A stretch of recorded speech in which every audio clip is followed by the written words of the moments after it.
you were in prison and you found your way to make a better life for yourself. So congratulations for that. Thank you. You know what I mean? You. So you met your lady a week after getting out of prison. Tell me what it was like. Well, Facebook. Facebook? Yeah, I heard a ding and I looked at my phone and it was her. Yeah. And 1 week? 1 week. Wow. 1 week to the day. Yes. To the day. Uh-huh. So, I mean, yeah, I answered her back and we talked for about 2 weeks. And then we met up, went on a date, and 4 years later, here we are. Y'all a cute couple. I love it. Oh, yeah. We started off good. Yeah. So I want to go back a little bit. Yes, sir. Because you were young when you went to prison. How old were you? 18. 18 years old. Yes. Yeah, so very, very young. What happened? Well, I was homeless at the time, living out of my car. And I met some individuals, and they were in the same predicament as me. So we clicked up that night. And then the next day, they had this big idea that the girls were going to go prostitute, for say. You give us a ride, we're going to call you, pick us up, drop us off. They went and did what they did. I picked them up, dropped them off. They left. I never seen them again. And 5 months later, I went to prison. Because you drove them there? Yeah. Wow. So what was it like for you being so young and being thrown into a maximum security prison? Oh, it was scary. Yeah. First week, I was by myself, and everyone in there has 30 plus years. You know, you get a couple people like me who have small time, so you have to really watch yourself. Yeah. My producer told me that you were in solitary confinement for 180 days. What was that like? It was up and down. It was up and down. I did a lot of reading. I did a lot of working out. I did a lot of talking to myself. I need a little bit of background. So, because homeless at a young age, Yes. abandonment sounds like, didn't have any family that was really there supporting you. Do you think that time of your life is affecting your relationship now? Yeah, trust-wise. Yeah. You know, it puts a big weight on my chest, I guess, to who I trust, how I love them, how I just interact with people. Yeah. You know. And for you, when did you think the cheating started with her? I want to say the first time that I had suspicion was her coming in at like 5 in the morning. Now that's odd for her. You know, when you know somebody for years, you know their tics, you know how they move. Yeah. And showing up at 5 in the morning, coming home, straight to the shower. Usually you come in, hi baby, how are you? You have a good night. Yeah. Then go, but straight to the shower, then come back after you brushed your teeth, you've showered, you put new clothes on. And y'all been together for 4 years? Yeah. And so how long into the relationship did that happen when she was coming home at 5 a.m.? I'd say about like 2 years. So 2 years in? Yes, sir. Well, okay Yes. then. And what happened recently to make you suspect that she was being unfaithful? Putting perfume on, a little too much makeup to go work in a factory. Just the attentiveness to your phone, which you never had. It's just stuff that led up, you know, that wasn't in her character. So Have you ever cheated on her? early in the relationship, fresh out of prison, well, we had a conversation, you know. She says you just did a lot of time. I'm the first girl that you've talked to, gotten with. You have stuff to get out of your system. I knew that. She knew that. You know, that's a big risk, a week out of prison. So from 18 plus for 5 years, there had been no interaction with anyone, especially when you're talking about solitude, confinement, all these things. So Yes. I understand where your mental state is. So that I'm not excusing you cheating on her in the beginning, but I can understand how that could work out. And she decided to stay with you. Yeah. Okay. Do you see a future with Elizabeth? I do. And I mean, we were planning on getting married this summer. So, I mean, that's what I need your help for. Yeah. I get it. Have you turned your life around since you've been locked up? I have. Went to school while I was in prison. I came home. I started managing artists. Good and job. I'm just trying to build something from the ground up, you know, build a foundation. Good job. Good job. So, you want me to unlock your lady's phone. What do you think I'm going to find? Hopefully nothing. Yeah. Hopefully I'm just paranoid. I don't know. Conversations, pictures. Have you ever asked her assumptions. directly, have you cheated on me? Yeah. And what did she say? She gets angry. Uh-huh. You know, and a lot of time people get angry right away. They're hiding something. Have you ever seen anything suspicious outside of her taking a shower? Yeah. You ever seen her like in a store talking to a guy or anything like that? So the day that she came in at 5 in the morning, she got a text from this guy. Hey, you good? You in the house? Da-da-da-da-da. Your boyfriend around? I texted back, and I said, no, he's not here. Can you help me make up a story so I can, and he's like, yeah, I got whatever you need. So, I mean, I probably shouldn't have texted on her phone, but seeing that, I was like, I didn't know what to do. And this is 2 years ago. Yeah, and it's stuck with me ever since. 2 years ago. Stuff started stacking, and it just. And what's the stuff? Because if I'm, you want my help. You said you wanted to. Yes, you want to sir. make it to the altar, and I got to know these things. So what happens after that? The exact details, everything, I can't remember. Did you tell her that you text the guy back? Oh, yeah. And what did she say to that? She said, oh, I just got his phone number just because if I ever seen him out or if I ever needed something. Well, why would you need something not from me? But that's been the only time you've ever seen that, ever before? Well, with one of her coworkers. That's another thing. I brought up something before, and she got defensive right away. Oh, well, he came on to me, but it only happened like 4 times. She said that nothing happened. He came on to her, and she pushed him away. But then it happened again and again and again. If this is a coworker, and that's making you feel uncomfortable, why have you not brought it up to somebody? And why? when does this coworker happen? Because you said the first one happened 2 years ago. When does this coworker thing happen? About 2 months ago. 2 months ago. Well, listen, everyone, help me welcome Elizabeth to the show.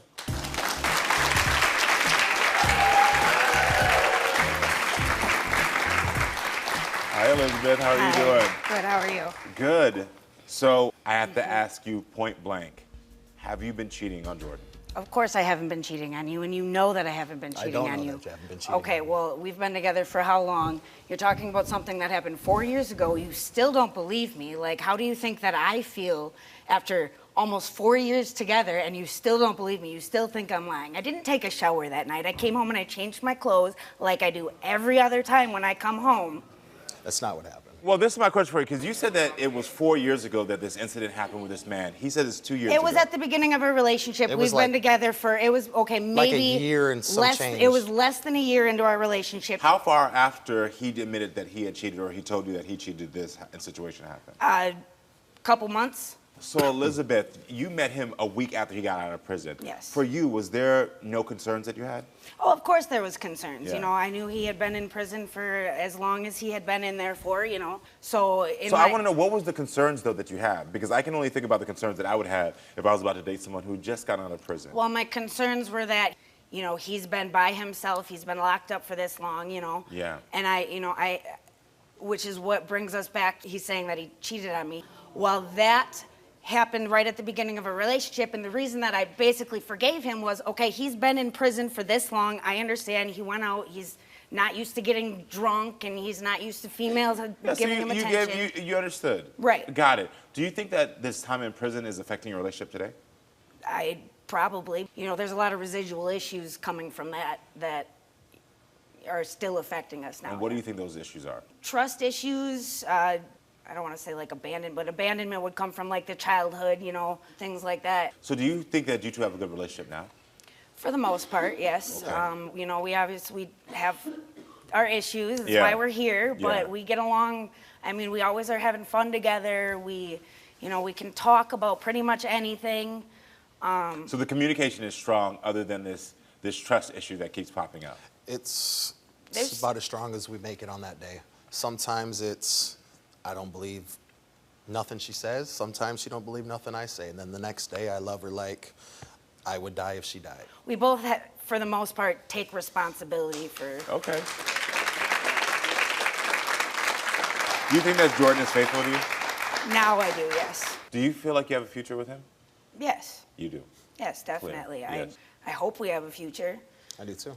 I So really Elizabeth, do. you wanted me to unlock his phone as well. Yes. What do you think I'll find? I believe that he loves me. I believe that he's not out here doing me dirty. So I'm hoping we don't find anything. But you just said you don't think he's cheating, so why unlock his phone? Trust. Basically just to, you know, kind of reassure myself. Basically, our entire relationship, I've been accused of cheating on him. And I never have. Because why? Because I came home at 5 o'clock in the morning. Okay, and then what else? Did you lie? Yeah, because I knew you'd be pissed. Okay, but then this man texts. I don't think that you're remembering this correctly. I don't remember. think either of us remember Oh, I correctly because remember. it was very long ago when we were both drunk. I remember that was 4 years I ago, wasn't drunk. Jordan. I wasn't drunk. That was 4 years ago. I That mean, happened. just the beginning stemmed untrust. There get was it. I no agree. trust after that. I lost the feeling of when I fell in love with her, you know? And it was like, Are you still in love with her? deeply. That's why Deeply. we're here, and that's Deeply why I in need love your with her. help. Yeah. So I want you to say this really quickly before I unlock these phones, is I would use different language than in the beginning, I lost that love. Because Okay. I know that hit you like a brick right there, right? Because the thing is that you say then I'm deeply in love. So your feelings were hurt. Yes. You lost trust. Trust, But the yes. love never went anywhere. No, Reassure your no. woman of that. I love you. And I'm sorry, but Because what's just going through your mind right there? I'm just confused. I'm very confused. Yeah. Like, he says things like that, and I don't know if I'm sorry, I don't know if he loves me or not. Can you forgive her for a lie from 4 years ago? I can, What will it take? if just to say, babe, I lied. Let's just do something else and try to move on from it. When I'm telling the truth, he thinks I'm lying because I was telling the truth then. Got it. Elizabeth, we unlocked your phone first. And we went through DM messages. We went through apps. We went through text messages. We went through your location services just to see, like, are you going anywhere after work? And so when it came to apps, there was nothing suspicious found. When it came to text messages, there was nothing suspicious found. When it came to your locations, there was nothing suspicious found. There was not one suspicious thing found on her phone, whether it's from a conversation with a man, with anyone on her phone, that would lead me to believe you're doing anything. I believe you, okay? I believe you. I Okay. do. I believe you, and I'm sorry, okay? Thank you. I'm sorry. Now, Jordan, we unlocked your phone. We did the same thing. We went through text messages, photos, profiles, apps. So when it came to your text messages, I found 0 text messages that had anything suspicious in it. When it came to photos, I found 0 photos that had anything suspicious in it. When it came to apps on Facebook, Instagram, or anything, I didn't find any single thing on your phone that could show that you were doing anything shady.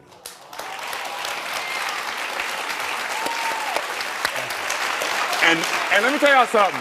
The fact that I ambushed you today to get your phone and I still found nothing gives me full relief and tells me fully, y'all two gotta stop.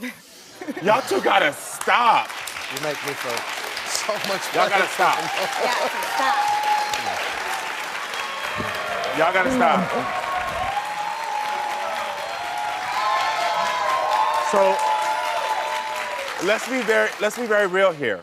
Y'all already know the symptom of what's going on here. Trust was broken in the beginning. And I have to tell you something. The trust was broken by you from the beginning. And the sad part, but fortunate part, is you had a woman that still understood your circumstances and said, you know what, I'm still gonna rock with you. Yes. You got out of prison, you had sexual relations with another woman, I get it, I'm still gonna go there. But because of your issues from before, which you've acknowledged as well, are still affecting you, which I can see it in your language, that one moment that she had, it's replaying over in your mind, and you have to start to try to heal that part of yourself so that you don't project that onto her anymore. But you as well, you got to woman up and say, you know what? No more tit for tat. Because every time you go tit for tat, I get it, you're hot-headed. But you can't do that anymore. Because all it's doing right now is playing into your relationship in a very negative way. The only thing that's going to help the trust issues is clear boundaries and also clear language of love. So when he says, I think I don't trust you, you say, well, you know what? I trust myself and I love you. And I hope that you can deal with this. That's the language. That's the language you use. Definitely better. You have to start to work on that part. Yes. You have a good woman here. I do. You understand? You have a really good woman. You have to stop accusing her, and you have to watch the language. I saw when you said, I don't love her anymore, what that did to her. Not that you don't love her anymore, that the love had changed in the beginning. Yeah. Watch your words, because she can only take so much before she ends up breaking and saying, you know what, I'm breaking up with you. Reassure her, I trust you and I love you. So the next time those issues pop up where you're like, hold on, I feel like you're doing something, instead, you're gonna do the same thing. You're gonna say, you know what, I'm feeling a little insecure right now, but I love you. That's the language you're gonna practice. I want y'all to practice that right now for me. I've been feeling insecure. I've been feeling untrust, but I love you. I trust you. I need you. I want you. Every day, more. And you know this. I just get stuck here sometimes, and like he said, I need you just to reassure me that you trust you and that you love me, because I don't know what I would do without you. Well, we need to help each other, and I love you so much. Boom. I feel a lot better. Good. Ain't nothing on your phone, so y'all should both feel good. But at least you have the language now. Thank And you. I really wish y'all all the best. But use better language with each other, okay? Reassure each other, all right? Yes. Y'all gonna be all right. Hold up. Where are you going? I know you want to watch more Karamo, so click here to subscribe and click here to watch more so we can keep talking and growing, friends. I love you.